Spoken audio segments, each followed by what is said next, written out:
Olá, nono ano. Sejam todos bem-vindos a essa nossa videoaula, que encerramos aqui o nosso capítulo, o nosso tema 2, do capítulo 4, a nossa segunda parte, estudando sobre recursos naturais e fontes de energia. Nós vimos na aula passada sobre cadeia produtiva, e a matriz energética mundial, falando sobre combustíveis fósseis, petróleo, gás natural, carvão mineral. E continuando no estudo sobre fontes de energia, eu gostaria que vocês abrissem os livros e assistissem essa videoaula na página 62 e 63, E nós vamos destacar as fontes energéticas, as fontes renováveis e alternativas. Pessoal, expandir cadeias industriais, complexos industriais, produtivos, requer expansão da infraestrutura energética, ou seja, o desenvolvimento da indústria, o desenvolvimento econômico de suas atividades produtivas, seja ele setor primário, secundário e terciário, requer investimentos na infraestrutura energética. Então, é muito importante o desenvolvimento da energia. No Brasil, por exemplo, grande parte dessa produção de energia, ela tem sua origem obtida a partir da força da água, nas chamadas usinas hidrelétricas. Então, a maior parte das fontes de energia, maior uso da fonte de energia aqui no Brasil, na geração de energia elétrica, vem das hidrelétricas. Mesmo assim, mesmo na grande quantidade de fornecimento de energia por meio das hidrelétricas, o nosso país, em razão da demanda, ou seja, da grande necessidade de consumo de energia, nosso país ele importa parte de sua energia, ou seja, compra recursos de outros países, como por exemplo, nós vimos lá o gás natural, o gás entre o projeto, entre países como o Brasil e a Bolívia. Então o Brasil compra gás natural da Bolívia. Outro exemplo também, o Brasil compra petróleo para poder ser utilizado em termoelétricas, carvão para ser utilizado em termoelétricas, o carvão mineral. Então o Brasil ele importa parte de sua energia. Como também na usina hidrelétrica, a maior do nosso país, a Itaipu, que está localizada na divisa entre Brasil e Paraguai. Ambos os países compartilham a produção de energia a partir dessa usina hidrelétrica. Porém, como a demanda de energia do nosso país ela é maior, o Brasil compra parte dessa produção que tem direito o Paraguai, que tem uma demanda menor. Então o Brasil compra parte dessa produção. Por quê? Porque ele necessita de maior recursos energéticos. Então o Brasil importa também, por meio da usina de Itaipu, na geração da produção dessa energia elétrica. Então, com destaque aí, usinas hidrelétricas, a maior é a de Itaipu, que fica ali na divisa entre Brasil e Paraguai. E é uma das maiores usinas hidrelétricas do mundo. Então, o Brasil ele apresenta um grande potencial hidráulico, ou seja, o Brasil tem muitos rios, possui grande quantidade de rios. Então, isso faz com que o Brasil apresente um grande potencial hidrelétrico. Só que o Brasil ele precisa, temporariamente, vez ou outra, ativar as suas termoelétricas. E o que seriam as termoelétricas? Nós comentamos, As termoelétricas é uma usina, que aí precisa de um recurso para que possa movimentar turbinas e gerar calor que normalmente será transformado em energia para justamente suprir a sua necessidade. Então as termoelétricas, elas também fazem parte dessa matriz energética do Brasil e que, vez ou outra, temporariamente, principalmente no período de seca, de estiagem, quando abaixo dos níveis, né, dos reservatórios das usinas hidrelétricas, aí as termoelétricas elas são ativadas. A energia hidrelétrica é uma fonte renovável, então nós vamos falar muito de uma fonte de energia renovável. Então essa aula ela está direcionada justamente a essas fontes de energias renováveis, né, que também são chamadas alternativas. Porém é o seguinte, mesmo a usina hidrelétrica, né, usando da força motriz da água, dos rios, mesmo ela sendo renovável, esse tipo de usina, quando ela é construída, ela gera muitas alterações ambientais. Por exemplo, desvio do curso natural de rios, causa impactos às populações próximas ao local na construção de barragens, né, e usinas, pois as barragens elas vão fazer lá a função, né, de barrar a água e, consequentemente, alagar várias áreas. Então, o alagamento dessas áreas aí necessita o quê? Que populações locais, ribeirinhas ou até população indígena, dependendo do local da construção, precisam se deslocar para outras áreas em função da construção das barragens, das usinas. Então, mesmo sendo uma fonte de energia renovável, ela causa também alterações no ambiente, né? Ela causa impactos ambientais. E ressaltando aqui, nono ano, nenhuma fonte de energia pode ser renovável, pode ser não renovável, né? Como o petróleo, o carvão, o gás. Nenhuma fonte de energia ela está sujeita à isenção de impactos ambientais. Ou seja, todas as fontes de energia elas geram, por menor que seja, algum impacto ambiental. Beleza? Mas a energia hidrelétrica ela é uma fonte de energia considerada limpa. Tá? As usinas nucleares. O que são usinas nucleares? Essas usinas nucleares, também assim como as termoelétricas, né, elas servem para gerar energia. Elas são muito comuns em países de baixo potencial hidráulico. Né? Por exemplo, o Brasil, apesar de ter usinas nucleares, mas não tem tanta expansão desse tipo de matriz. Por quê? Porque o Brasil apresenta um elevado potencial hidráulico.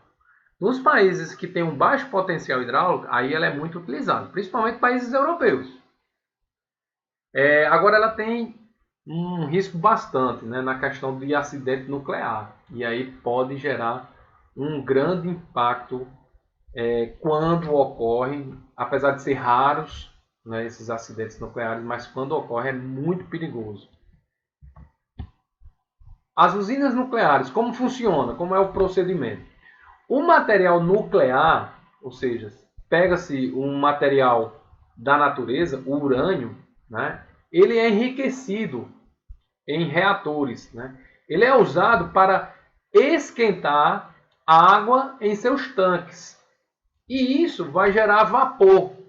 Que esse vapor, consequentemente, vai fazer girar as turbinas da usina. E, consequentemente, criar aquilo que é necessário para todos, né?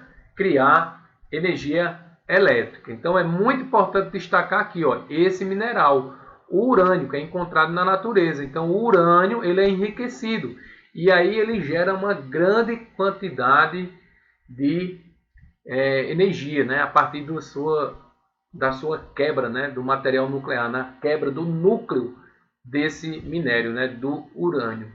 E aí ele gera vapor que gira as turbinas da usina e cria energia elétrica. Como nós falamos anteriormente, o principal problema dessas usinas nucleares é o risco de acidentes. Apesar de que os países que dominam essas usinas nucleares, eles têm toda uma fiscalização, todo um cuidado, né, com o material radioativo que não pode ser liberado, mas já ocorreram, e principalmente dois fatos históricos marcantes nas usinas nucleares, já ocorreram acidentes, como a usina de Chernobyl, que fica na Ucrânia, né, país europeu.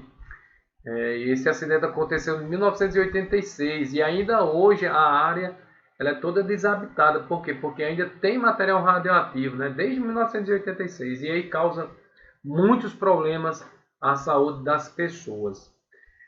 Ocorreu também, esse mais recente, né, no ano de 2011, já fazendo aí 10 anos, o acidente da usina de Fukushima, lá no Japão, depois de um terremoto seguido por um tsunami, né, na onda gigante, e acabou afetando as instalações da usina de Fukushima, lá no Japão, e aí liberou o grande material radioativo. Então, o grande problema, o principal problema das usinas nucleares, presta atenção, nono ano, é o risco de acidentes, né, e liberação de material radioativo, que é muito prejudicial aos seres humanos. As usinas nucleares, como nós tínhamos mencionado também, faz parte do conjunto da matriz energética do Brasil, só que em menos quantidade, né? Você só tem duas usinas funcionando, usinas nucleares, aqui no Brasil, Angra 1 e Angra 2. Então fica lá no município de Angra dos Reis, no Rio de Janeiro. Tem uma aqui e não está em funcionamento, né? Ela está inacabada, ainda está terminando as suas obras, né? Que já estão paralisadas há décadas. É chamada Angra 3. Então você tem aqui, ó, no Brasil, 3 usinas. Duas estão funcionando. Uma não está funcionando, ainda está em fase de conclusão. Desde a década de 1970 que iniciou esse projeto de construção de usinas nucleares.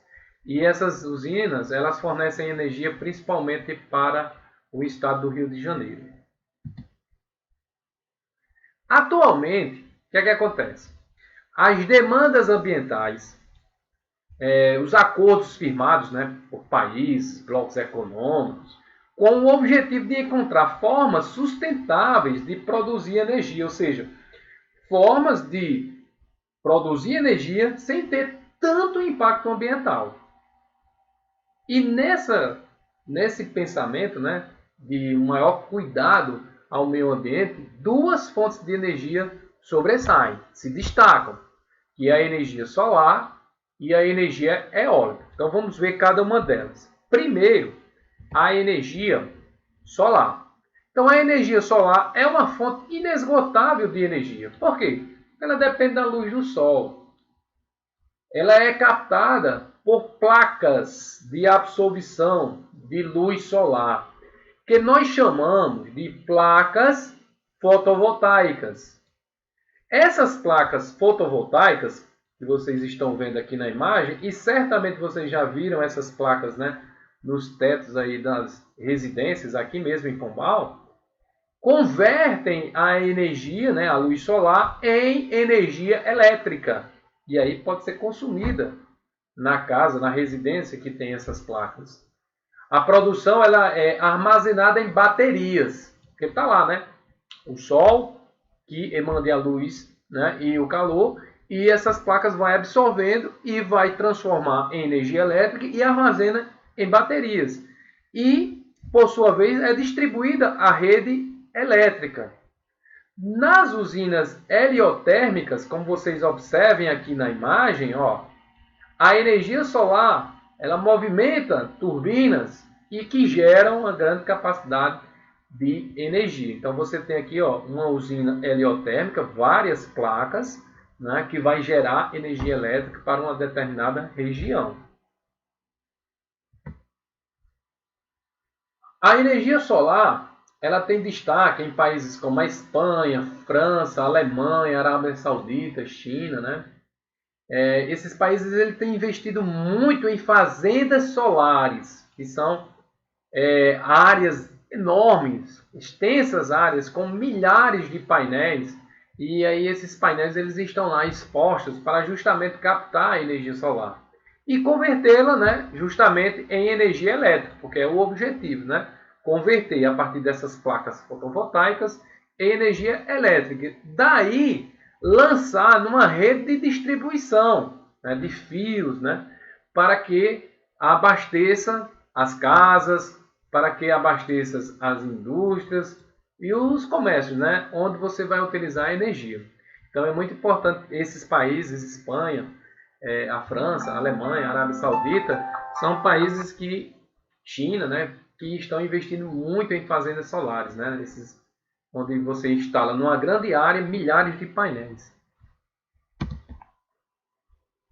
Fatores que têm levado ao crescimento dessas fazendas solares, né? O aprimoramento tecnológico, né? Você tem placas fotovoltaicas que têm uma capacidade maior de gerar energia. Ultimamente vem caindo os preços desses painéis solares. Um dos pontos negativos da energia solar, até por tempo, era do preço desses painéis. E gradativamente vem ocorrendo a queda desses preços. E aí, naturalmente, vem crescendo os investimentos por parte dos países e também a população de modo geral, que vem aumentando o consumo por meio dessa fonte de energia. Também ocorre, né, uma demanda crescente por energias limpas. Lembra agora há pouco que nós falamos, né, a demanda ambiental, os países formam acordos para que possam incentivar, né, ter uma política de incentivo à expansão dessa energia solar, que é uma energia limpa, é renovável e causa pouquíssimos impactos. Com destaque na produção, aí você tem a Alemanha, que se destaca, a China, a Dinamarca, Portugal, são países que se destacam, de modo geral, na produção de energia solar. E o Brasil? O Brasil possui essa matriz energética, porém, infelizmente, é uma matriz energética que possui uma pouca participação. Mesmo sendo, né, o nosso país com a maior taxa de irradiação solar no mundo. Então o sol aqui no Brasil bate forte. Só a gente tirar o exemplo da nossa cidade, né? Tem uma média de 3.000 horas de insolação por ano. Então isso aqui é um potencial imenso para a energia solar se desenvolver aqui no Brasil. Porém, mesmo com esse imenso potencial, o Brasil ele aproveita muito pouco desse potencial energético. Como eu falei para vocês agora há pouco, né? Menos de 1% de toda a energia gerada no país vem da energia solar. Então o Brasil tem muito ainda a crescer nesse quesito. Vem crescendo nos últimos anos, mas ainda tem um potencial imenso para produzir energia solar. Mesmo com a expansão, né, do acesso da energia solar, de todos os seus benefícios, alguns aspectos negativos. Né? Professor, mas aí o senhor falou que tem poucos impactos ambientais, mas lembre que eu comentei também, nenhuma fonte de energia está isenta, né, de impactos ambientais. Existe, por menor que seja. Por exemplo, na energia solar, se extrai muitos minérios, principalmente o zinco, retirado da natureza, e essa extração de minério gera um impacto ambiental.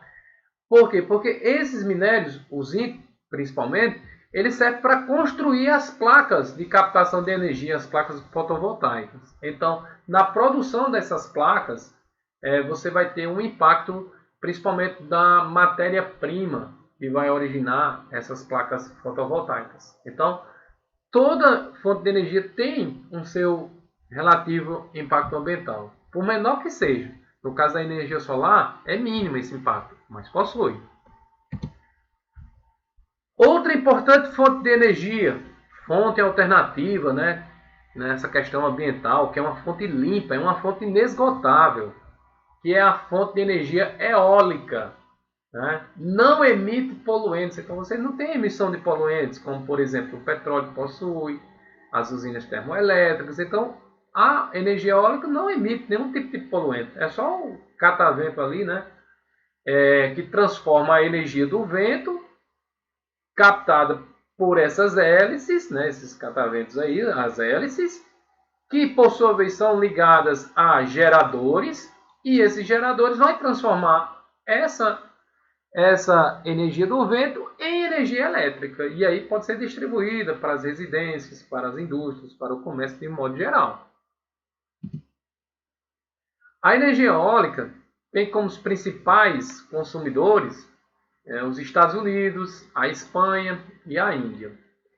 Mesmo não emitindo poluentes, que é um ponto muito positivo para essa fonte de energia, elas causam impactos ambientais, mas muito pouco, muito pouco. Por exemplo, as hélices podem se chocar com algumas, na verdade, né, os animais, algumas aves, podem se chocar com as hélices, e aí, né, pode ocorrer uma mortandade, mas isso é um impacto muito irrelevante, né, diante dos benefícios que poderá trazer. As mudanças na paisagem é inevitável que ocorra também. Ocorre também uma irregularidade na geração. Por que uma irregularidade na geração? Porque ela depende da velocidade do vento. Então, se você tem uma velocidade do vento momentânea baixa, então a geração de energia vai ser baixa. Então, quando você tem a velocidade do vento normal ou elevada, aí você vai ter uma maior capacidade de gerar energia. E no Brasil, você tem essa fonte de energia? Possuímos. O Brasil, ele, assim como a energia solar, né, tem um grande potencial para a energia eólica, ou seja, sopra muitos ventos aqui no Brasil, principalmente no litoral do Rio Grande do Sul, no litoral do Nordeste, com destaque para o Ceará, Piauí, Rio Grande do Norte, Maranhão. Então, esses estados brasileiros, eles se destacam na produção de energia eólica aqui em nosso país. Outra importante fonte de energia renovável alternativa, para finalizarmos, né, nesse conjunto, e que tem ganhado um grande destaque nos últimos anos, né, recentemente, é a energia maremotriz, que é a energia das marés. Como é que ocorre? Aproveita-se das marés para justamente construir algumas barragens, né, próximas ao mar, com dique, né, que aí vai captar a água durante a maré alta. Essa água armazenada, ela é depois liberada pela maré baixa, que passa por uma turbina, e que por sua vez essa turbina ela vai gerar energia elétrica. Também existe tecnologia já para gerar energia elétrica por meio da movimentação das ondas do mar. Então, nono ano, é uma outra fonte de energia que vem crescendo, ganhando destaque nos últimos anos, né, principalmente ao longo do litoral, que é a energia maremotriz ou energia das marés. Essa é bem recente mesmo. Pessoal, nono ano, grande abraço para todos vocês. Fiquem aí com as atividades. Tá? E bons estudos, boa semana para todos. Tchau, tchau. Abraço.